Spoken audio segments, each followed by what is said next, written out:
integral. Entonces, con cálculos integrales. ¿Saben hacer derivadas e integrales? ¿Aprendieron a hacer eso en el colegio? Bueno, tampoco lo vamos a aprender acá, pero en teoría así se calcularía el área bajo la curva. Ahora, ¿qué representa el área bajo la curva? No concentración. La cantidad de fármaco que estuvo en el cuerpo.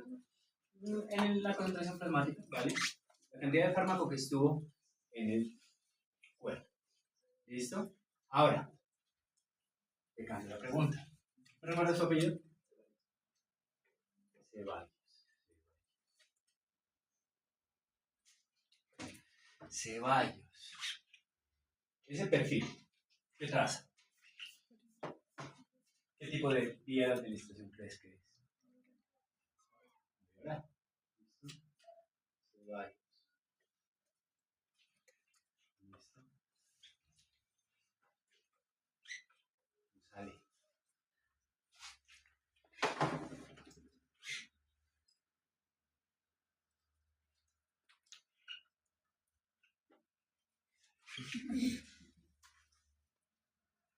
Solo para que sea evidente.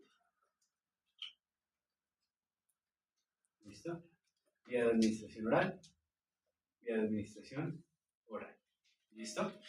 Entonces, fármaco X, fármaco X. Y yo digo, en la gráfica se representa la vía de administración del fármaco X. Y resulta que el área bajo la curva de la, voy a decir, línea A y de la línea B, el área bajo la curva de A es igual al área bajo la curva de B. O sea que,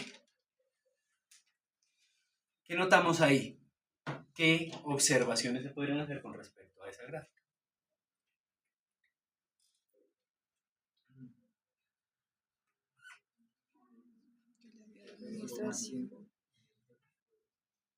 ¿Vale? El B estuvo más tiempo. ¿Qué más? ¿Qué más podemos decir, perdón? ¿El tipo de entrada? Menor concentración máxima. ¿Listo? ¿Qué más podemos decir? El periodo de latencia es un poquito mayor. ¿Listo? Entonces, aquí está el periodo de latencia para la línea A, y hasta acá sería el periodo de latencia para la línea B. Entonces, digamos que para la línea A son 10 minutos, para la línea B son 30 minutos. ¿Listo? Tiempo efectivo. ¿Qué me pueden decir del tiempo efectivo de la línea A? Que es menor, ¿verdad? Empieza aquí y termina justo aquí. Digamos que 1 hora, 1 hora, 2 horas, 3 horas, 4 horas, 5, 6, 7. Entonces el tiempo efectivo para la línea A es aproximadamente 2 horas y media, ¿verdad? 1, 2, 2 horas y media. Y para la línea B, ¿cuánto será el tiempo efectivo? 1, 2, 3, 4, prácticamente 5 horas. ¿Listo? Entonces, significa que hay la misma cantidad de fármaco, solo que está distribuido de una forma diferente. Entonces, el hecho de que aquí la concentración máxima sea más alta, posiblemente me está diciendo, el fármaco se absorbió más rápido. ¿Listo? Que el tiempo de concentración sea mucho más cercano, me está confirmando que la absorción fue rápida y que la absorción terminó y en teoría empezó el proceso de distribución y eliminación, por eso la concentración plasmática empezó a descender. Pero acá, ¿qué me está diciendo? La absorción va a ser lenta, va a ser pausada, vamos a alcanzar concentraciones plasmáticas estables cerca de la tercera hora, donde se alcanza la concentración máxima. Y en ese punto se acabó el proceso de absorción, ¿verdad? Empieza posiblemente el proceso de eliminación, donde vamos a tardar otro tiempo más. Entonces, ¿qué está pasando ahí? Que la cantidad de fármaco absorbida va a ser exactamente la misma. ¿Qué es lo que está cambiando? La velocidad de absorción. ¿Por qué razón habrá el mismo fármaco, la misma dosis, podría tener esos dos perfiles farmacocinéticos tan diferentes? mismo fármaco, misma dosis, misma cantidad, misma vía de administración, porque los dos son vía oral. Bueno, ¿han ido alguna vez a la droguería, a la tienda, a pedir un Advil y les dicen, solo tenemos este Advil Max, o solo tenemos esta cápsula o este comprimido? ¿De qué estoy hablando ahí? De las formas farmacéuticas. Entonces, miren esto posiblemente tenga un proceso de liberación controlada, mientras que este está libre, y por eso la absorción es rápida. Como se libera la totalidad del fármaco en algún lugar, se absorbe rápidamente, mientras que acá seguramente tiene un proceso de liberación controlado. Entonces, ojo, el área bajo la curva me dice cuánto fármaco llegó a la circulación sistémica y cuánto tiempo el fármaco estuvo dentro del cuerpo. Si lo vamos a calcular, no lo vamos a calcular, ¿listo? Pero vamos a entender que existe un método matemático que me permite calcular, ¿listo? Muy bien, área bajo la curva. Entonces, ¿qué me determina? La cantidad de fármaco en la que el cuerpo estuvo en contacto, desde el momento en que se absorbió hasta el momento en que se eliminó, ¿listo? El área bajo la curva puede ser una constante, pero los perfiles farmacocinéticos pueden variar. Entonces, ¿por qué razón varía este mismo fármaco, esta misma dosis, en la misma concentración? O en la misma dosis, en la misma... Este mismo fármaco, en la misma vía de administración. ¿Por qué razón tiene perfiles diferentes? Posiblemente por la forma farmacéutica. ¿Es la forma farmacéutica otro factor que influye en la farmacocinética? Listo, otra pregunta.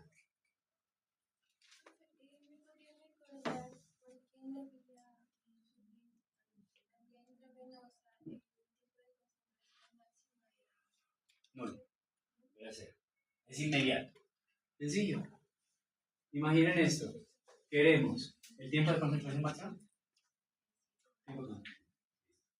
Entonces, piensen en esto. Administramos un fármaco por vía intravenosa. Esto es un brazo, le faltan un par de dedos. Esta es una vena. Alguien me va a contar cómo se llaman estas venas de aquí. Y resulta que por ahí administramos una inyección.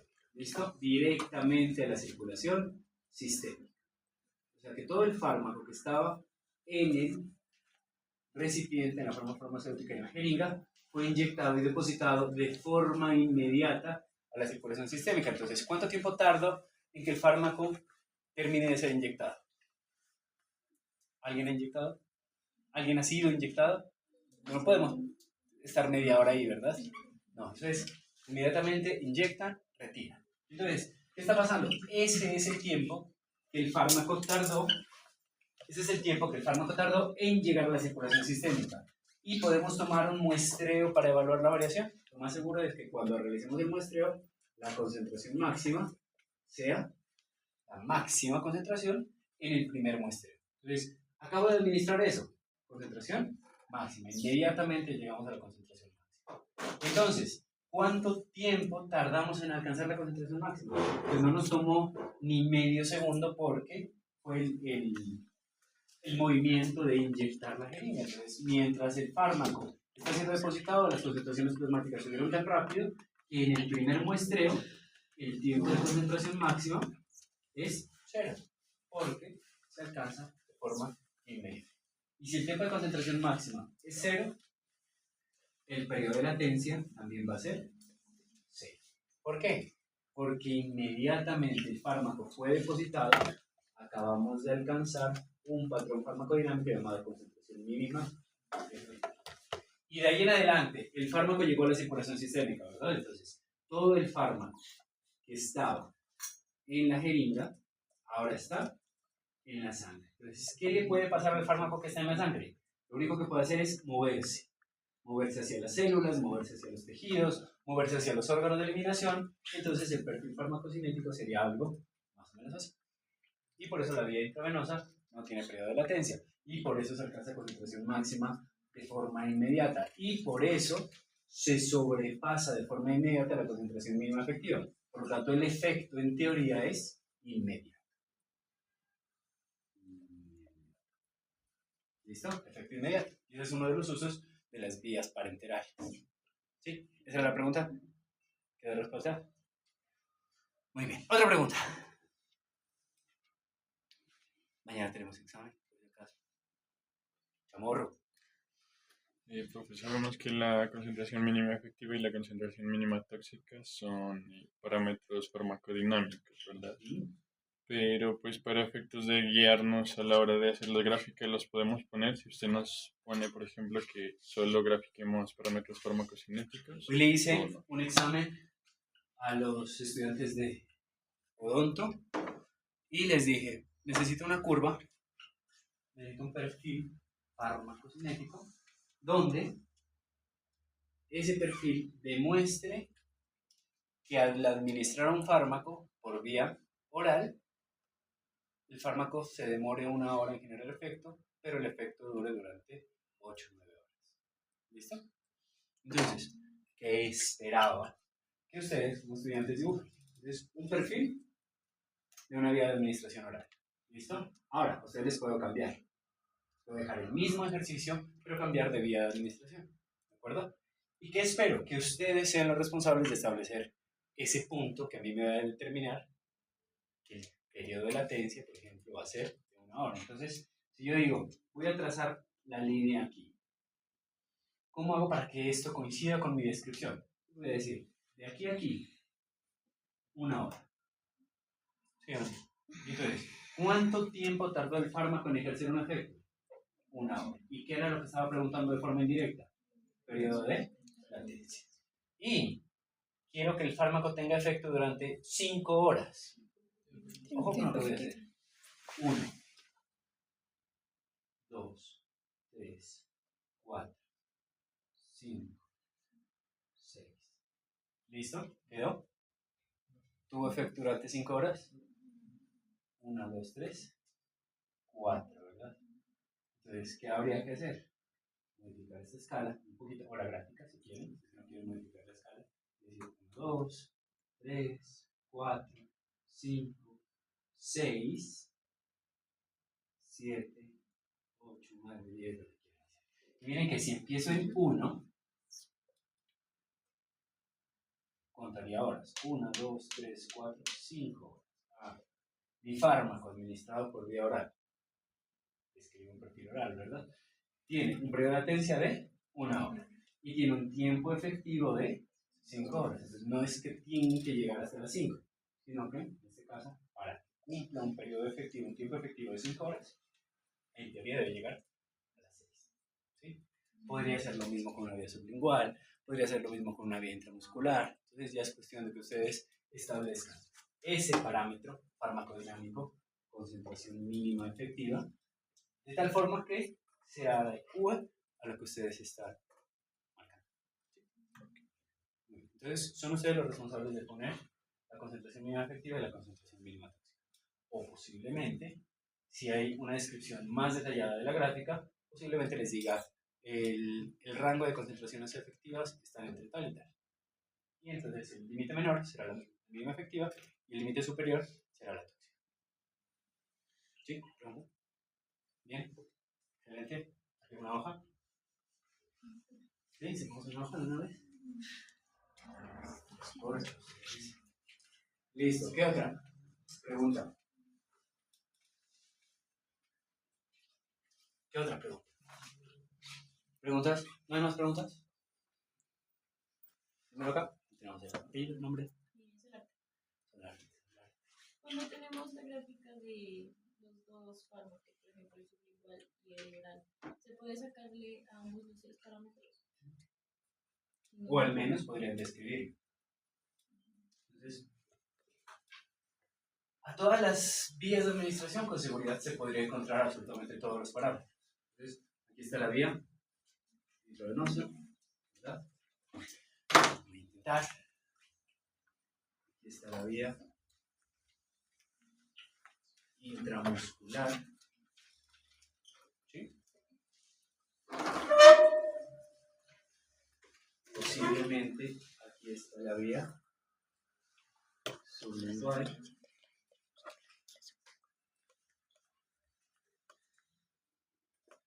Oral.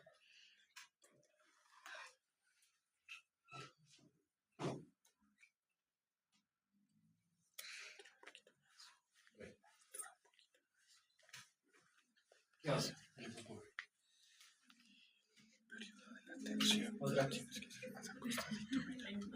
Ahí no más. Ahí no más. Entonces, podemos establecer un parámetro farmacocinético y intentar más o menos evaluar. ¿De acuerdo? Voy a inventar una escala: 100, 200, 300, 400, 500, 600. Microgramos, micro. Me acabo de inventar esa unidad de concentración. Y voy a poner tiempos. ¿Listo? Esto va a quedar raro, pero solo para que se vea. 1 hora, 2 horas, 3 horas, 4 horas, 5 horas, 6 horas, 7 horas, 8 horas, 9 horas. Listo. Escoge un parámetro y lo evaluamos en todas las gráficas. Que no sea área bajo la curva porque tacharíamos todas las. El periodo de latencia. Periodo de latencia. Listo. Entonces está intravenosa, sublingual, intramuscular, oral, rectal. Listo. Periodo de latencia. Yo establecí en la descripción del caso que la concentración mínima efectiva para el fármaco administrado por cualquier vía de administración es 100 microgramos por decilitro. Entonces, está establecido ese punto y yo podría decir, ¿cuánto es el periodo de latencia, verdad? ¿Cuánto es el periodo de latencia para la vía de administración intravenosa? 0. ¿Por qué 0? Porque se alcanza el tiempo de concentración máxima de forma inmediata, por lo tanto el periodo de latencia no existe. Es 0. ¿Listo? Vía sublingual. Me guío de esta línea punteada y digamos que es justo ahí. Estoy inventando por si acaso estos valores. Es decir, es aproximadamente 30 minutos. Que me parece muchísimo. Vía intramuscular. No, perdón. Ahí me corrige, ¿eh? Listo. No alcanzo a ver muy bien desde aquí. Vamos a ver. Vía sublingual. Ojo, no tengo que marcar la concentración máxima, ¿verdad? Voy a marcar este punto donde se alcanza. Y entonces, ¿quién me ayuda con ese valor? ¿Cuánto creen que es? 0,5. ¿Otra vez? ¿En minutos? 10. Listo. Entonces, vía sublingual, aproximadamente 10 minutos. Avanzo un poquito más para la vía intramuscular. 15. Posiblemente es al revés. 15 minutos. Listo. Vía oral. 1 hora. 5. 1 hora. 5 minutos. Vía rectal. 1 hora y media. 1 hora 30. Aproximadamente. Y listo. Entonces, eso lo hicimos con un parámetro. ¿Listo? Ahora, ¿qué pasa si yo digo, yo no quiero periodo de latencia, yo quiero vida media? ¿Listo? Entonces, para la vida media hay un paso que hay que seguir. ¿Cuál sería? Concentración máxima, encuentro la concentración media y veo dónde la concentración disminuye por debajo de la. ¿Estamos? Entonces, voy a intentar hacer eso. Esta concentración aquí es 450, la mitad 225 y resulta que este punto evaluado aquí, ¿cuánto fue? 1 hora y 10. Listo, aproximadamente 1 hora y 10. No, profe, es 1 hora y 15 minutos. Listo. Pero ojo, depende de la concentración máxima, sublingual. Estamos cerca de 400, la mitad sería 200 y donde de 100. O sea, justo aquí. ¿Cuánto fue la vida media para la vida sublingual? Aproximadamente 1 hora. ¿Cuánto? 50. Para la vida intramuscular, otra vez estamos en 400, un poquito más, por lo tanto 200, un poquito más, y descendemos, y justo aquí. ¿Cuánto es? Aproximadamente 2 horas, 5 minutos, 10 minutos, lo que ustedes. ¿Listo? Oral. Entonces, concentración máxima va a ser 380, la mitad, 240, y entonces 240 va a llegar hasta aquí. Y descendemos. ¿Cuánto es la vida media? Aproximadamente 4 horas, 10 minutos. ¿Listo? Y para la vía rectal, concentración máxima es 200, 100 sería la mitad, y ese sería el punto. Entonces, mira que para cada una de las vías el proceso es exactamente igual. Lo que hay que considerar es que las vías, cada una tiene su perfil. Pero ojo, los perfiles se pueden modificar debido a la forma farmacéutica y debido a las características del fármaco. Pero en general, esos son los perfiles de las principales vías de administración. Y en cada una de las vías se puede calcular los parámetros. Así que sí, se puede calcular, lo podríamos seguir haciendo, pero no tiene sentido hacerlo. Listo. Otra pregunta, compañero. Y en esa parte, o sea, la parte de la concentración media dependerá, Digamos que la vida media depende de la concentración. Y por lo tanto, ¿cuál es el importante ahí? Entonces, ¿la concentración media o la vida media? La vida media. La concentración media, digamos que es un parámetro que no me sirve de forma individual de gran cosa, pero la vida media es el importante ahí. Entonces, la concentración media es un parámetro que sirve como una herramienta para calcular la vida media. ¿Listo? Entonces, la vida media es el importante. La vida media, de la vida media depende la dosificación farmacológica. Entonces, los intervalos interdosis, por lo general, se miden en vidas medias. Yo puedo decir, el fármaco se administra cada vida media. Entonces, si la vida media fue 8 horas, ¿cuántas veces al día será eso?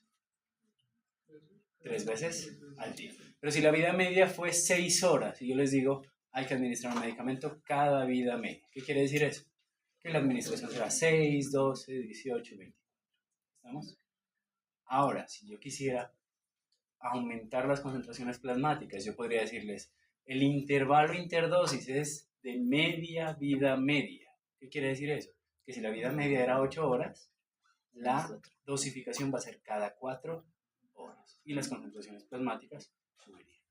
¿Listo? Que alguien me preguntaba que qué pasa si suben las concentraciones plasmáticas. Entonces, ¿qué pasaría si suben mucho las concentraciones plasmáticas? Podríamos generar toxicidad. Pero ¿qué pasa si suben lo suficiente para estar por arriba de la concentración mínima efectiva, pero siempre se mantienen por debajo de la concentración mínima tóxica? Entonces, ¿qué pasa que sean altas o bajas las concentraciones? Si siempre están en ese rango. Se encuentra dentro de la ventana terapéutica, por lo tanto está generando un efecto terapéutico. ¿Sí? Muy bien. ¿Estamos? Dos preguntas. Número uno, usted, por ejemplo, tomando en cuenta un perfil farmacocinético como el, no sé, pongamos el sublingual. Ajá. Usted hacía preguntas como, por ejemplo, del mecanismo de barrera o eliminación presistémica.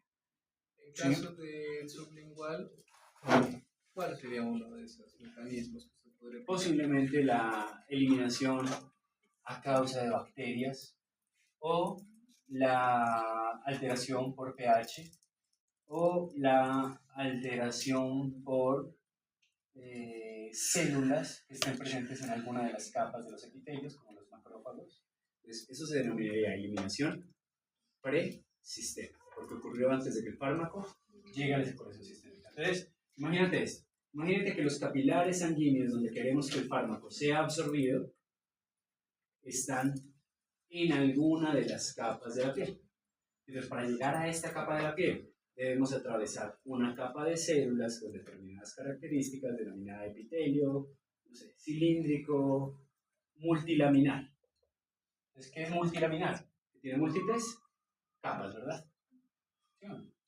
Y en una de esas capas hay esta célula, llamada célula de Langerhans o macrófago. Entonces, ¿qué está pasando? Que si el fármaco llegara a atravesar y se encuentra con esta célula, posiblemente esta célula podría metabolizar eso. Y ocurrió antes de que llegara a la circulación sistémica, por lo tanto, en la boca podría ocurrir eso, al igual que en la piel. ¿Listo? Entonces, todo lo que ocurra antes de que el fármaco llegue a la circulación sistémica, eliminación presistémica. Entonces, cualquier vía de administración sufre procesos de eliminación presistémica. Pero, ojo, pero, las vías enterales,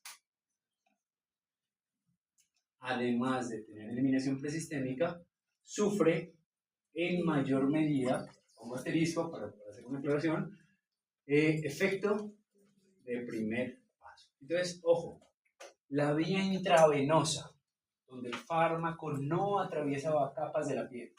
La vía intravenosa, donde el fármaco es entregado directamente a la circulación sistémica. ¿Sufre procesos de eliminación presistémica? No. ¿Sufre efecto del primer paso hepático? No. ¿Por qué? Porque el fármaco llegó directamente a la circulación. El bombeo del corazón se encargó de que el fármaco sea distribuido al resto del cuerpo. ¿Listo? Incluidos los órganos donde debe generar un efecto farmacológico.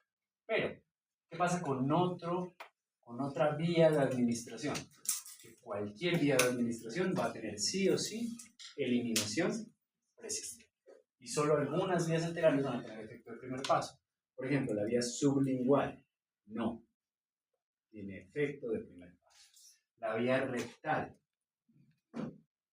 se denomina efecto del primer paso parcial. ¿Quién va a exponer vía rectal?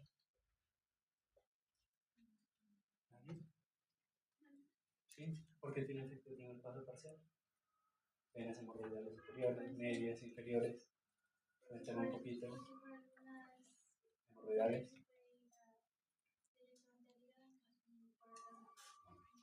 Entonces tiene efecto primer paso parcial. ¿A quién le toca vía sublingual? Sin miedo.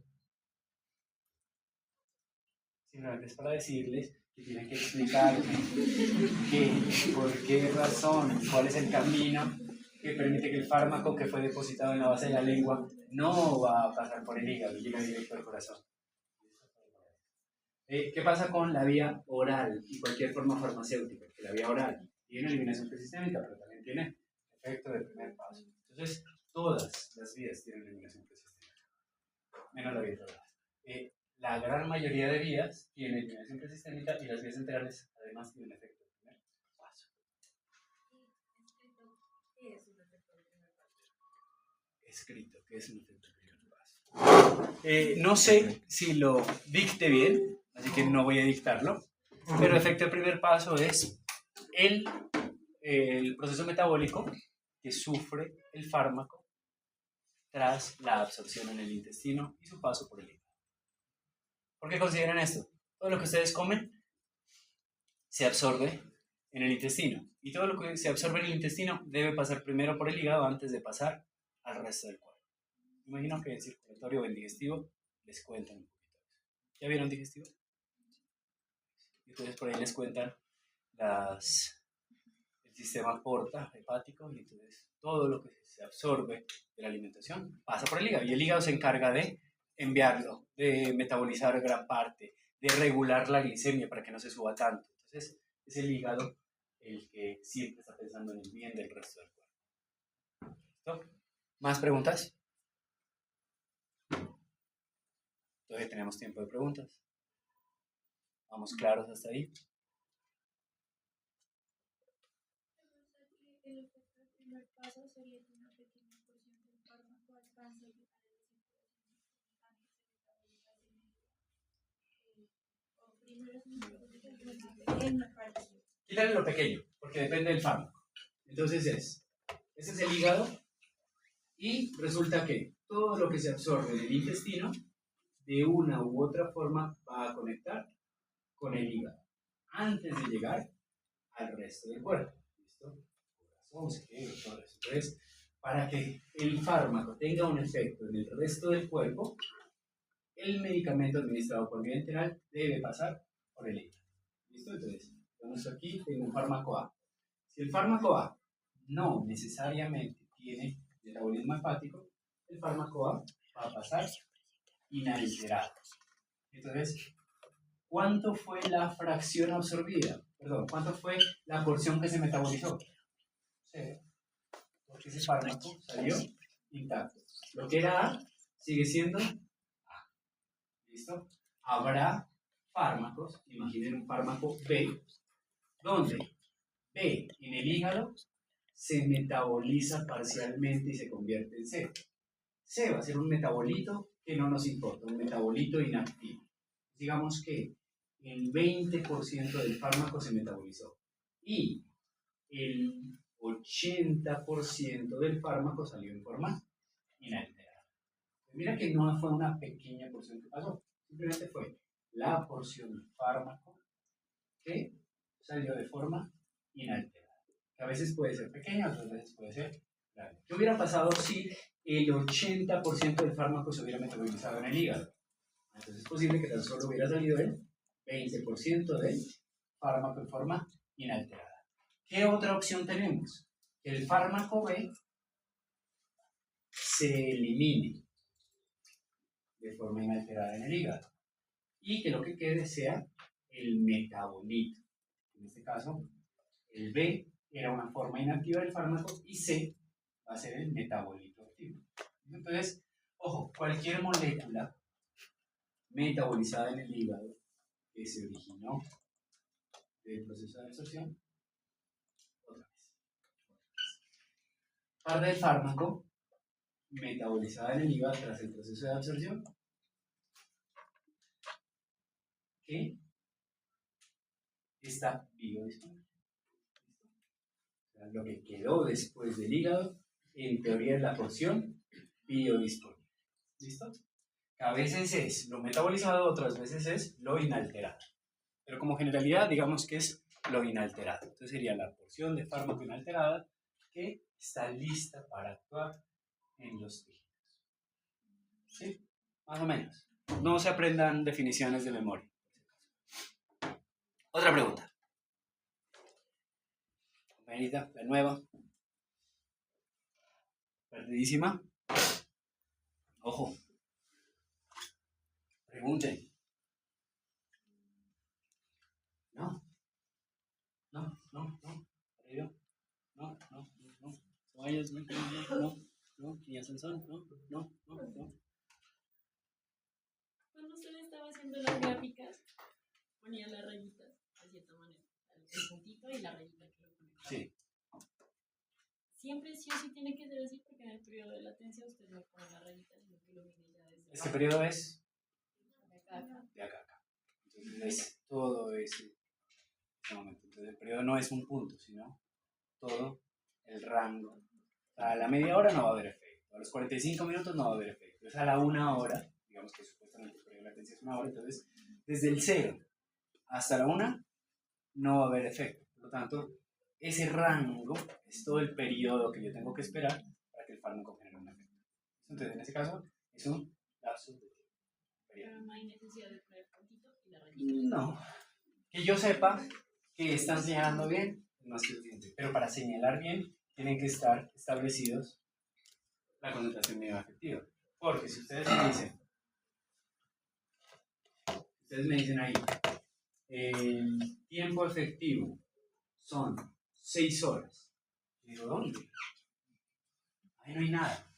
¿Listo? Entonces yo digo, tiempo efectivo 6 horas, mentira. Esta es la concentración mínima efectiva. De aquí a aquí, este es el tiempo efectivo. Para mí, eso es 2 horas. Ah, no, profe, pero es que yo pensé que acá abajo estaba la concentración mínima efectiva. Entonces, hay que ser muy claro. Entonces, lo que me preguntaba Chamorro es, establezco el control, la concentración mínima efectiva, dado el caso que yo deje abierta la pregunta para que ustedes hagan su dibujo, sean ustedes los que establecen eso. ¿Listo? Muy bien. ¿Más preguntas? ¿Más preguntas?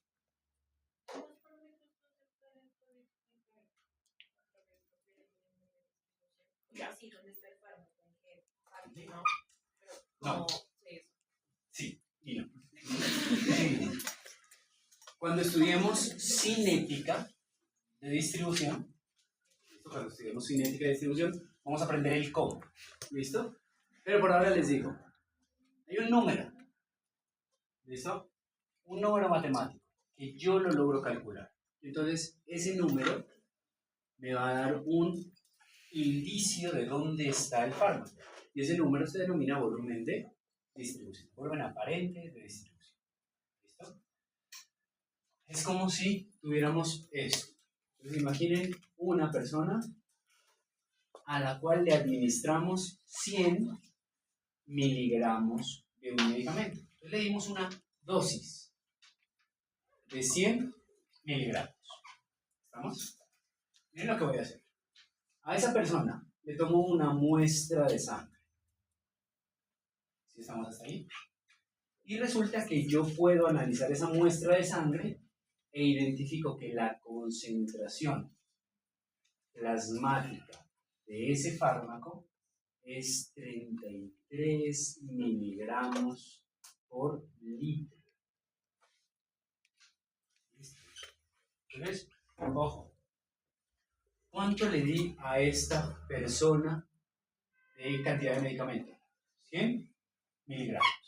¿Estamos hasta ahí? ¿Cuánto fármaco hay en la sangre?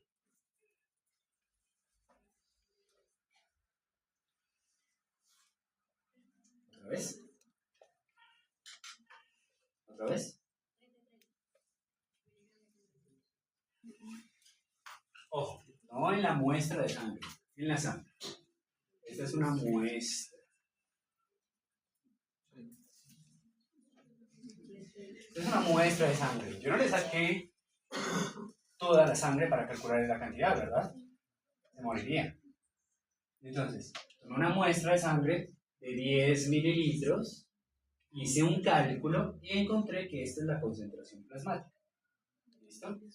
Otra vez, ¿cuántos litros de sangre tenemos en nuestro cuerpo? Otra vez, ¿cuántos litros de sangre tenemos en nuestro cuerpo? Aproximadamente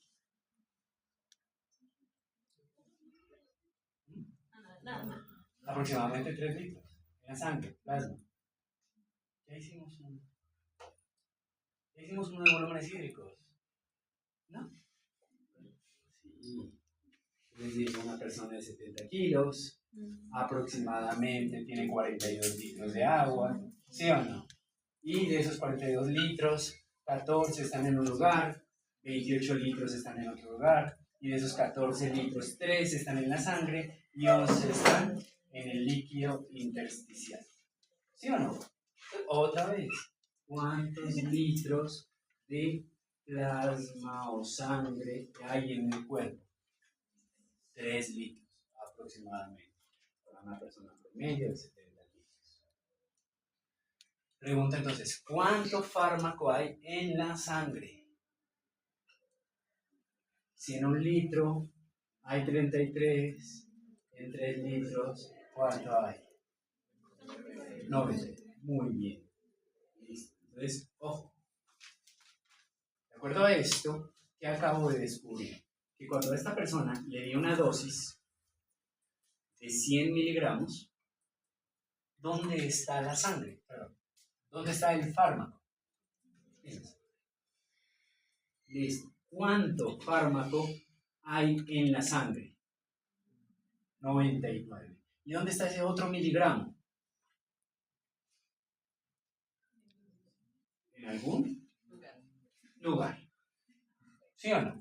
Entonces, ojo, si yo hago este cálculo, yo puedo decir, ¿dónde está el fármaco que yo administré? De acuerdo a esto que veo aquí, yo puedo decir que el fármaco está en la sangre. Vamos a hacer el mismo ejercicio. ¿Listo? Ya entendieron la lógica, ¿verdad? Muy bien. Entonces, ¿cuánta sangre tenemos? Muy bien. ¿Estamos? Resulta que ahora para el fármaco B,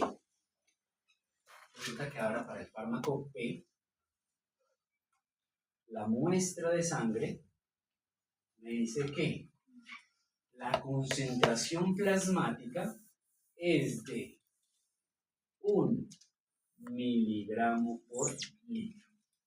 Pregunta, ¿cuánto fármaco hay en la sangre? 3 miligramos. Pero ojo, ¿cuánto administré de fármaco a esa persona de 70 kilos? Entonces, ¿será correcto decir que el fármaco está en la sangre? No, ¿dónde están los 97 restantes?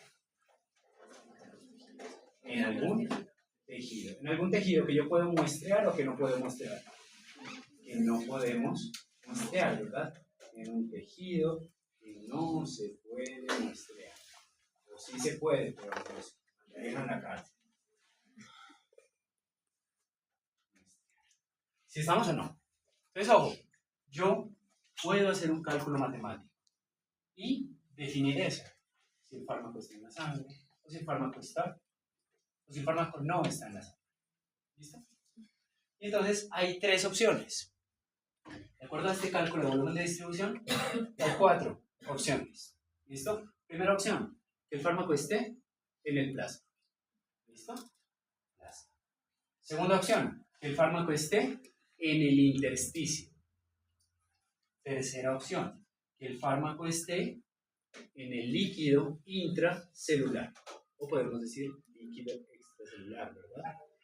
Y la última opción, que no solo esté asociado al agua, sino que esté en los ambientes no acuosos. O sea, asociado a macromoléculas. ¿De acuerdo? Entonces, miren lo fácil que es esto. Hago un cálculo matemático. ¿Listo? Con la dosis, con una concentración plasmática. Y resulta que el volumen aparente de distribución para el fármaco A es de 3 litros. Entonces pregunta, ¿dónde hay suficiente cantidad de agua para llegar a estos 3 litros? Entonces, en el plasma hay la suficiente cantidad de agua, por lo tanto me están diciendo que ese fármaco solo va a estar localizado en el plasma. ¿Listo? ¿Por qué? Porque este volumen aparente de distribución me está diciendo que es un volumen similar al agua que hay en el plasma. ¿Listo? Entonces, ojo, ¿qué es el volumen aparente de distribución? Que todavía no es clase de ahora. Es un cálculo matemático. ¿Listo? Es un cálculo matemático que me permite hacer una aproximación para saber en dónde el fármaco va a estar. ¿Listo? ¿En qué consiste ese cálculo matemático? En administrar una dosis, solo que no es a una persona, es a un recipiente. ¿Cuánto es esta dosis? 100 miligramos. ¿Listo? Y me dicen, a este recipiente le voy a administrar o le voy a vertir agua. ¿Cuánta agua? La suficiente cantidad de agua, 1, 2, 3 litros, para igualar la concentración plasmática. Entonces, ¿cuánta agua tuve que añadirle a este recipiente para que alcance 73 miligramos por litro? Entonces, tuve que añadirle aproximadamente 3 litros. Entonces, vierto 3 litros de agua a este recipiente e igualo esta concentración plasmática. Por lo tanto, el volumen aparente de distribución es 3 litros.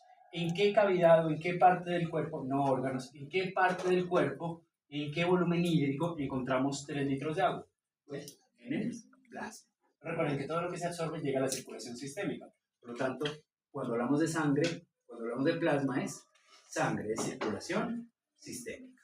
¿Qué hubiera pasado si el volumen aparente de distribución no fuera 3 litros, sino que fuera 11 litros?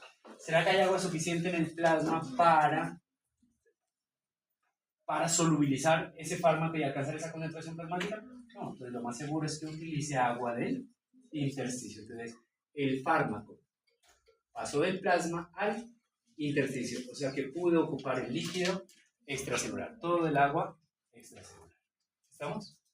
¿Qué hubiera pasado si mi cálculo de volumen de distribución hubiera sido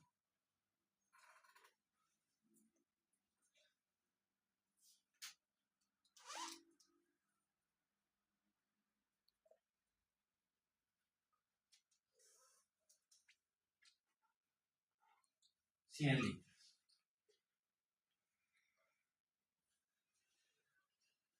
litros? Entonces, ¿cuánta agua tuve que añadirle a este recipiente para alcanzar esa concentración de 1 gramo por litro? Perdón, de 1 miligramo por litro. Tuve que añadirle 100 litros. Ojo, ¿es algo que ocurre en el cuerpo? No, ¿verdad? Es un experimento, es un valor teórico, es un cálculo matemático.